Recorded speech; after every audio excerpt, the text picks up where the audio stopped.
Hello, I'm Colum Coleman, and welcome to Historical Humans Reads, where we take primary sources and bring them to your screen. Today we are reading part 1 of 7 of The Rime of the Ancient Mariner, a poem written in 1798 by Samuel Taylor Coleridge. Coleridge was an English poet, philosopher, and theologian who was a founding father of the Romantic movement in England. The Rime of the Ancient Mariner follows the tale of suffering recalled by a sailor after he kills an albatross without cause. This poem is responsible for the establishment of that bird, the albatross, in the popular imagination as a spirit of ill omens and vengeance. With that, let's begin. It is an ancient mariner, and he stoppeth one of three. By thy long grey beard and glittering eye, now wherefore stoppest thou me? The bridegroom's doors are opened wide, and I am next of kin. The guests are met, the feast is set, mayest hear the merry din. He holds him with his skinny hand. There was a ship, quoth he. Hold off, unhand me, grey-beard loon. Eftsoons his hand dropped he. He holds him with his glittering eye. The wedding guest stood still, and listened like a 3 years' child. The mariner hath his will. The wedding guest sat on a stone. He cannot choose but hear. And thus spake on that ancient man, the bright-eyed mariner. The ship was cheered, the harbour cleared, merrily did we drop. Below the kirk, below the hill, below the lighthouse top. The sun came up upon the left, out of the sea came he, and he shone bright, and on the right went down into the sea. Higher and higher every day, till over the mast at noon, the wedding guest here beat his breast, for he heard the loud bassoon.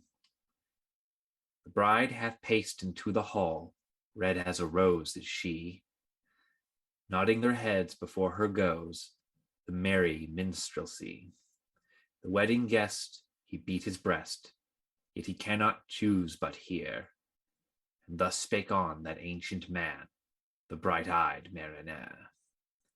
And now the storm blast came, and he was tyrannous and strong. He struck with his o'ertaking wings, and chased us south along. With sloping masts and dipping prow, all who pursued with yell and blow, still treads the shadow of his foe, and forward bends his head. The ship drove fast, loud roared the blast, and southward, aye, we fled. And now there came both mist and snow, and it grew wondrous cold, and ice mast high came floating by, as green as emerald. And though the drifts, the snowy cliffs, did send a dismal sheen, nor shapes of men nor beasts we ken, the ice was all between.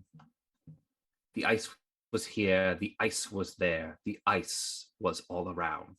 It cracked and growled and roared and howled like noises in a swound. At length did cross an albatross, through the fog it came.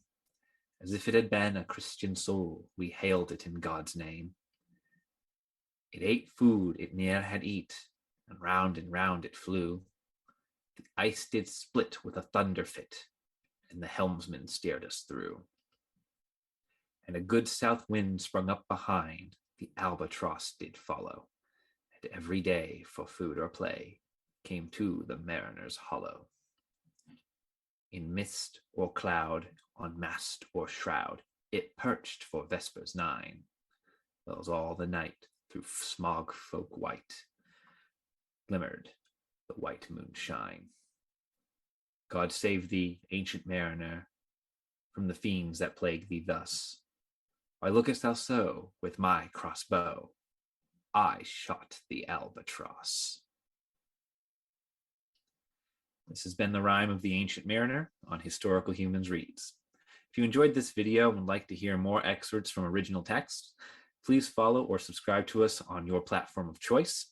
If there's a work you would like to hear, be sure to like the video and leave a comment below. Thanks for listening.